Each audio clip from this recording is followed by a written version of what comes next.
എല്ലാവർക്കും പുതിയ ഒരു വീഡിയോയിലേക്ക് സ്വാഗതം. ഇന്നലെ ഓഗസ്റ്റ് മാസം 15-ന് റിലീസിന് എത്തിയ ചിത്രങ്ങളാണ് നുണക്കുഴി, വാഴ, പിന്നെ തങ്കലാൻ. ജീത്തു ജോസഫിന്റെ സംവിധാനത്തിൽ ബേസിൽ പ്രധാന വേഷം കൈകാര്യം ചെയ്യുന്ന ചിത്രമാണ് നുണക്കുഴി. ചിത്രത്തിന് നല്ല പോസിറ്റീവ് റെസ്പോൺസ് ആണ് പ്രേക്ഷകരിൽ നിന്നും ലഭിച്ചിട്ടുള്ളത്.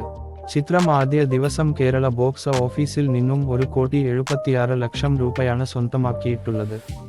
ഇന്നലെ തന്നെ റിലീസിന് എത്തിയ മറ്റൊരു മലയാള ചിത്രമാണ് വാഴ. വിപിൻ ദാസ് തിരക്കഥ തയ്യാറാക്കിയ ചിത്രം ആനന്ദ് മേനോൻ ആണ് സംവിധാനം ചെയ്തിരിക്കുന്നത്.